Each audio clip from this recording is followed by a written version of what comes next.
Hello friends, welcome to our YouTube channel. दोस्तों, GK GS का ये जो है एनसीईआरटी क्लास 6 to 12 का जो है ये पार्ट 4 है। अगर आपने अभी तक जो है पार्ट 1 to 3 को नहीं देखा है तो जाकर के डिस्क्रिप्शन बॉक्स में उसका लिंक है या जो है मैंने प्लेलिस्ट इसकी बना रखी है, जाकर देख सकते हैं। तो चलिए दोस्तों, वीडियो को स्टार्ट करते हैं। इसमें टॉप जो है 50 आपके लिए क्वेश्चन होने वाला है, जो पूर्णतः एनसीईआरटी पैटर्न पर आधारित है और नई परीक्षा जो है पैटर्न पर आधारित है। चलिए नंबर 1 क्वेश्चन देख लेते हैं। सविनय अवज्ञा आंदोलन की शुरुआत किस मांग से हुई थी? सविनय अवज्ञा आंदोलन की शुरुआत जो थी किस मांग से की गई थी? तो नमक कर समाप्ति।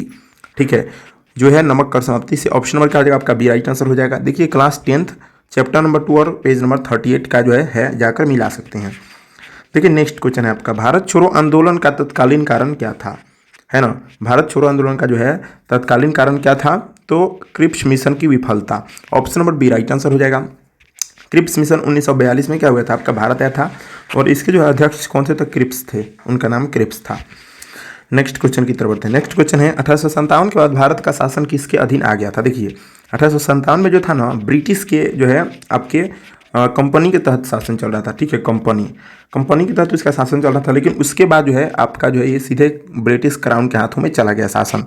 तो ऑप्शन नंबर क्या हो जाएगा? ऑप्शन नंबर जो है आपका सी राइट आंसर हो जाएगा। अगले क्वेश्चन की तरफ बढ़ते हैं। अगला क्वेश्चन है, स्वदेशी आंदोलन की शुरुआत किस घटना से हुई थी? स्वदेशी आंदोलन जो था उसकी किस घटना के बाद शुरू हुआ था? तो बंगाल विभाजन। बंगाल विभाजन कब हुआ था? तो 1905 में। और स्वदेशी आंदोलन जो है आपका 1906 में शुरू हुआ था। ऑप्शन नंबर आपका बी राइट आंसर हो जाएगा। जालियांवाला बाग हत्याकांड कब हुआ था? तो 1919 में। ठीक है, ये भी याद रखिएगा। साइमन कमीशन कब भारत आया था? तो 1928 में, ये भी याद रखिएगा। अगले क्वेश्चन की तरफ बढ़ते हैं। पूर्ण स्वराज की घोषणा कब की गई थी? देखिए पूर्ण स्वराज जो था इसकी घोषणा कब किया गया था? तो 1929 में क्या हुआ था? तो कांग्रेस का जो है लाहौर अधिवेशन हुआ था। ठीक है ना, लाहौर अधिवेशन हुआ था कांग्रेस का जो है 1929 में। इसी के द्वारा जो है पूर्ण स्वराज का जो है मान रखा गया था। ऑप्शन नंबर सी सही उत्तर हो जाएगा। अगला क्वेश्चन, नमक कानून तोड़ने का प्रतीकात्मक प्रभाव क्या था? नमक कानून जो था तोड़ने का प्रतीकात्मक प्रभाव क्या था? तो आर्थिक शोषण का विरोध। ठीक है, नमक कानून जब टूटा था। Option number B right answer हो जाएगा। अगले क्वेश्चन की तरफ बढ़ते हैं। भारत छोड़ो आंदोलन के समय वायसराय कौन थे?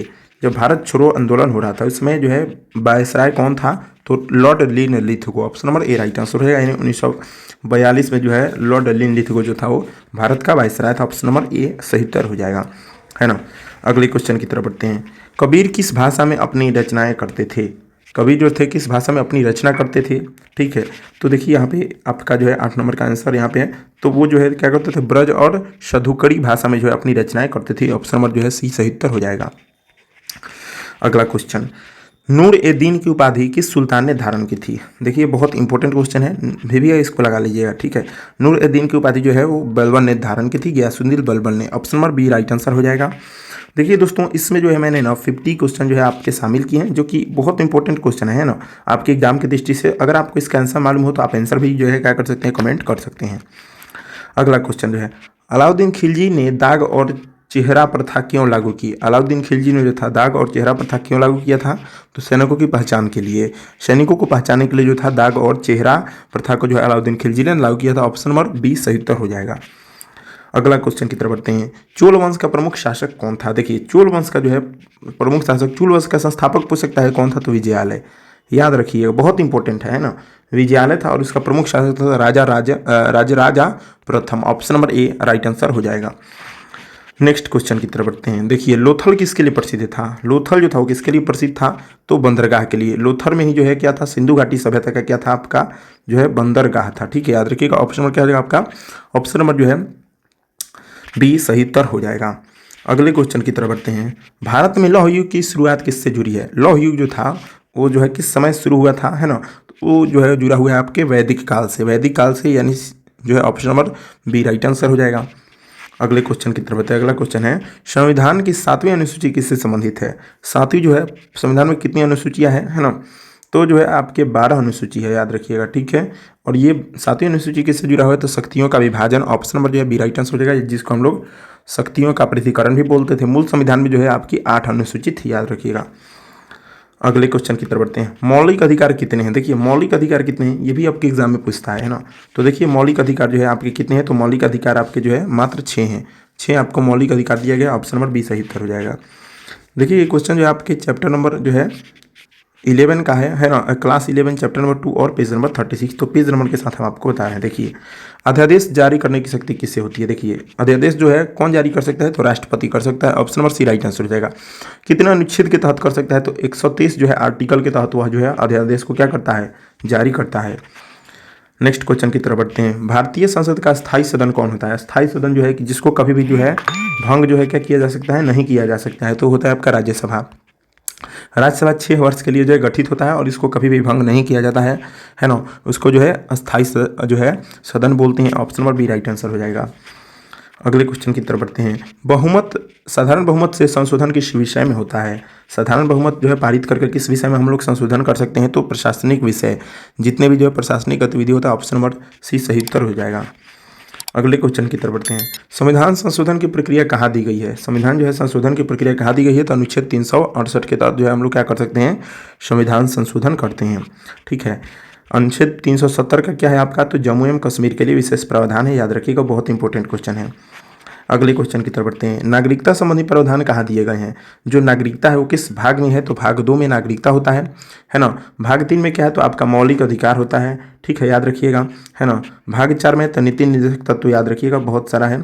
चलिए अगले क्वेश्चन की तरफ बढ़ते हैं। जीवन का अधिकार किस अनुच्छेद में है?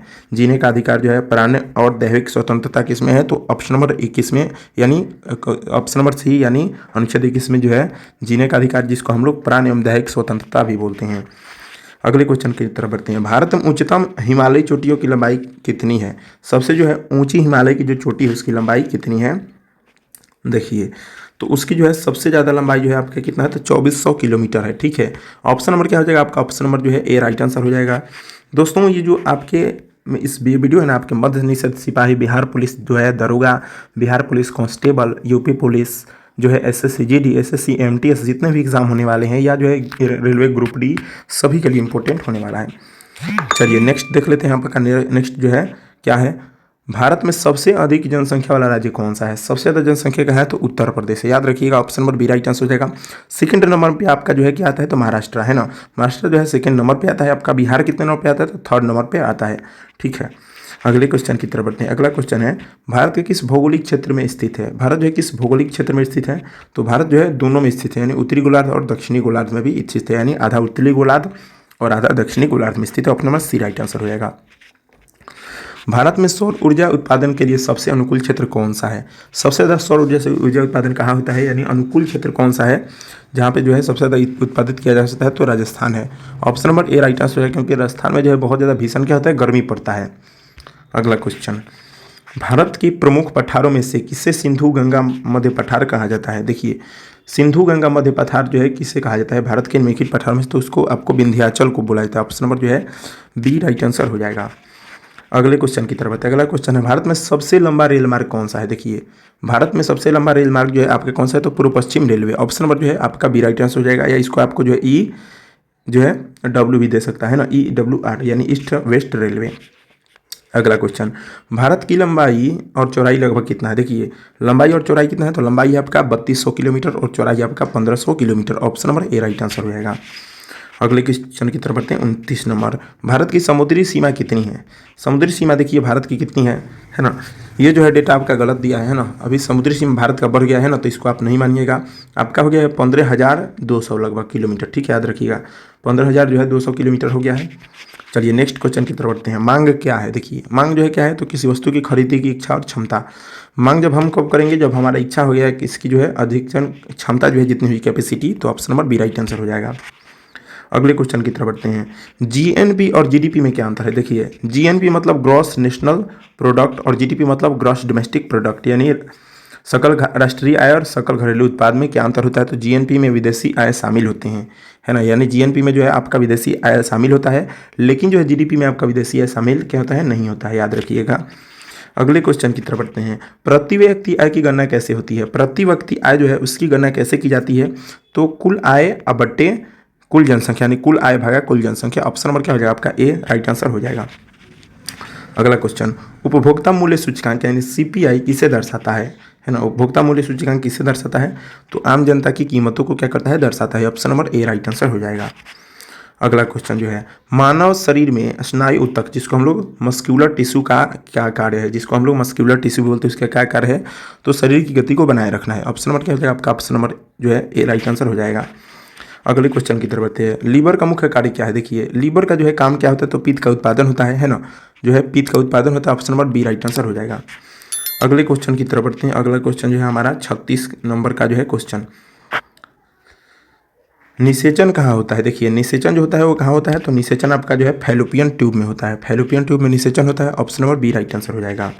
अगले क्वेश्चन की तरफ बढ़ते हैं, डीएनए का मुख्य कार्य क्या है। डीएनए का जो होता है यानी डीएनए डीऑक्सीराइबोस न्यूक्लिक अम्ल का इसका काम क्या होता है, तो अनुवांशिक सूचना का भंडारण। अनुवांशिक सूचना का भंडार क्या करता है, डीएनए करता है। ऑप्शन नंबर बी सही उत्तर हो जाएगा, है ना। डीएनए का जो है डबल हेक्स बॉन्ड किसने दिया था, ये भी याद रखिएगा, तो वाटसन एवं क्रिक ने दिया था। किसने दिया था, वाटसन, और जो है सेकंड वैज्ञानिक क्या थे, तो क्रिक थे, याद रखिएगा। इसका राइट आंसर सी हो जाएगा। अगले क्वेश्चन की तरफ बढ़ते हैं। अगला क्वेश्चन है, मानव हृदय में कुल कितने कक्ष होते हैं। कितने जो है आपके मानव हृदय में कक्ष होते हैं, तो वो आपके कक्ष होते हैं 4। Option number C right answer, यानी 2 अलिंद और 2 नीले हैं। अगला क्वेश्चन, मानव में संवेदनशील तंत्र का प्रमुख अंग कौन सा होता है। संवेदनशील तंत्र का प्रमुख अंग कौन है, तो मस्तिष्क और रीढ़ की हड्डी होती है ना, जिसको मेरुरज्जु बोलते हैं। ऑप्शन नंबर ए सही उत्तर हो जाएगा। दोस्तों हमारा ये अगर आप वीडियो देख लेते हो टॉप 30 वीडियो होगा, जिसमें से चौथा वीडियो है। अगर आप ये डेली वीडियो देखते हो ना, तो आपको जो है एनसीईआरटी का जो है जीके जीएस में कोई भी दिक्कत नहीं होने वाली, यानी कोई भी एग्जाम में कोई दिक्कत नहीं होने वाला है, क्योंकि हमने जो है सभी क्लास से जो है वीडियो जो है चुन चुन कर लाया है। देखिए एंटीबॉडी का मुख्य कार्य क्या है। एंटीबॉडी जो होता है इसका मुख्य कार्य क्या होता है, तो वायरस और बैक्टीरिया से रक्षा। वायरस और बैक्टीरिया जितने होते हैं उससे जो है हमारी शरीर का क्या करते हैं, एंटीबॉडी जो है रक्षा करता है। अगला क्वेश्चन, न्यूटन का दूसरा नियम क्या है। देखिए न्यूटन का जो दूसरा नियम होता है F = ma होता है ना। F = ma। F मतलब क्या होता है, तो फोर्स, आपका बल, है ना। बल बराबर F, m मतलब द्रव्यमान, है ना। द्रव्यमान जो है a मतलब क्या होता है, तो गुणित त्वरण, है ना, यानी जिसको हम लोग एक्सेलरेशन भी बोलते हैं, यानी बल बराबर द्रव्यमान गुणित त्वरण, है ना। तो पूछ सकता है कि न्यूटन के किस गति नियम से जो है बल की परिभाषा प्राप्त होती है, तो द्वितीय गति नियम से, याद रखिएगा। फर्स्ट गति नियम से क्या होता है, तो आपके जो है जड़त्व का जो है क्या होता है, पता चलता है। हाइड्रोलिक प्रेस किस सिद्धांत पर काम करता है। हाइड्रोलिक प्रेस जो होता है वो आपके किस सिद्धांत पर काम करता है, तो पास्कल के नियम पर काम करता है। Option number A right answer हो जाएगा। अगले क्वेश्चन की तरफ बढ़ते हैं। अगला क्वेश्चन जो है हमारा 43 नंबर का क्वेश्चन, OHM के नियम का सूत्र क्या है। OHM मतलब इस यहाँ पे जो है ओम, ठीक है, याद रखिएगा ओम। OHM मतलब ओम, यानी आपका V प्रोपोर्शनल IR होता है, ठीक है। V प्रोपोर्शनल IR मतलब V = क्या होता है, आपका IR होता है। ऑप्शन नंबर क्या हो जाएगा आपका, option number A right answer हो जाएगा। चलिए बढ़ते हैं अगले क्वेश्चन की ओर। अगला क्वेश्चन है आपका, रेडियोधर्मी क्षय किसे कहते हैं। रेडियोधर्मी जो होता है उसके क्षय को किसे कहते हैं, तो नाभिकीय अपघटन, है ना। नाभिकीय अपघटन के क्षय को रेडियोधर्मी कहते हैं। रेडियोधर्मी की खोज किसने की थी, है ना, तो बेकुरल ने, याद रखिएगा बेकुरल, ठीक है। अगले क्वेश्चन की तरफ बढ़ते हैं। अगला क्वेश्चन है आपका, द्रव बदलने की प्रक्रिया को क्या कहा जाता है। देखिए द्रव बदलने की प्रक्रिया को भौतिक बदलाव कहा जाता है ना। ऑप्शन नंबर क्या हो जाएगा आपका, ऑप्शन नंबर जो है option number B right answer हो जाएगा। अगले क्वेश्चन की तरफ बढ़ते हैं।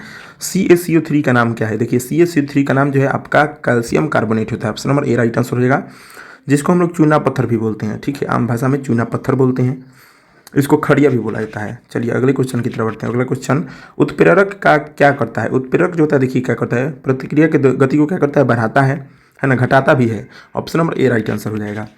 अगले क्वेश्चन की तरफ बढ़ते हैं। घोल का सांद्रण मापने की इकाई कौन सी है। घोल का जो है सांद्रण मतलब कितना गाढ़ा है, इसको क्या बोलते हैं, तो मोलरिटी बोलते हैं, यानी मोल होता है ना, मोल जिसको बोलते हैं वो घोल का सांद्रण मापता है। Option number A right answer हो जाएगा, है ना। वाट क्या करता है, तो विद्युत शक्ति को मापता है, वाट, है ना। जूल जो होता है वो कार्य को जो है क्या करता है, मापता है, कार्य को जो है जूल में व्यक्त किया जाता है। अगले क्वेश्चन की तरफ बढ़ते हैं। एल्केन में बंध किस प्रकार का होता है। एल्केन में जो होता है किस प्रकार का बंध होता है, तो एकल बंध होता है। Option number A right answer हो जाएगा। अगला क्वेश्चन और जो है ये यहाँ पे 50 नंबर क्वेश्चन, हाल ही में मरणोपरांत PV नरसिम्हा राव स्मृति पुरस्कार 2025 से किससे सम्मानित किया गया है ना। किससे जो है दिया गया है, तो मनमोहन सिंह को, ठीक है। ऑप्शन नंबर जो है आपका क्या हो जाएगा, डी राइट आंसर हो जाएगा, है ना। भारत रत्न से जो है शारदा सिन्हा को क्या किया गया है, सम्मानित किया गया है, भी आप अच्छे से याद रखिएगा। अगला क्वेश्चन जो है देखिए, गलत मिलान का चयन कीजिए। सबसे पहले तो देखिए यहाँ पे भारत का रैंक जो है वैश्विक शांति सूचकांक 2025 में जो है 115वां है ना। उसके बाद जो है होनरूल ग्लोबल यूनिकॉर्न सूचकांक 2025 में जो है भारत का रैंक 5वां है ना। नहीं है ये, यहाँ पे ये गलत है ना, गलत मिलान चयन कर बोल रहा है ना, तो ये आपका सही आंसर हो जाएगा, ठीक है। अगले क्वेश्चन की तरफ बढ़ते हैं। इच्छा मृत्यु को कानून द्वारा वैध बनाने वाला पहला लैटिन अमेरिका देश कौन बना है? देखिए, इच्छा मृत्यु को जो है कानूनी द्वारा वैध बनाने वाला, जो है वैलिड बनाने वाला पहला देश कौन बना है? तो उरुग्वे। ऑप्शन नंबर जो है आपका क्या हो जाएगा? डी राइट आंसर हो जाएगा। अगला क्वेश्चन, विश्व ओजोन दिवस मनाया जाता है। विश्व ओजोन दिवस कब मनाया जाता है? तो 16 सितंबर को। ऑप्शन नंबर जो है बी राइट आंसर हो जाएगा। आपका ओजोन का सूत्र O3 होता है, ये भी आप अच्छे से याद रखिएगा। देखिए, इसमें कुछ जो है हमने करंट अफेयर को ऐड कर रखा है। शास्त्र रामानुजन पुरस्कार 2025 से किसे सम्मानित किया गया है? शास्त्र रामानुजन पुरस्कार से तो अलेक्जेंडर स्मिथ को सम्मानित किया गया। ऑप्शन नंबर जो है क्या हो जाएगा? बी राइट आंसर हो जाएगा। तो दोस्तों, आशा करते हैं कि आपको ये वीडियो जो है जरूर से जरूर अच्छा लगा होगा, है ना। अगर जो है वीडियो अच्छी लगी है तो लाइक कर दीजिए, चैनल को जो है जरूर से जरूर सब्सक्राइब जरूर से जरूर कर दीजिएगा, है ना। और जो है अगर आपने अभी तक जो है पार्ट 1 है ना 2 और 3 को जो है नहीं देखा है तो जाकर उसका जो है हमने डिस्क्रिप्शन बॉक्स में जो है नीचे लिंक ऐड कर रखा है, देख सकते हैं, या जो है हमने उसको प्लेलिस्ट में ऐड कर रखा है, देख सकते हैं। तो चलिए दोस्तों, मिलते हैं नेक्स्ट वीडियो में, तब तक के लिए जय हिंद।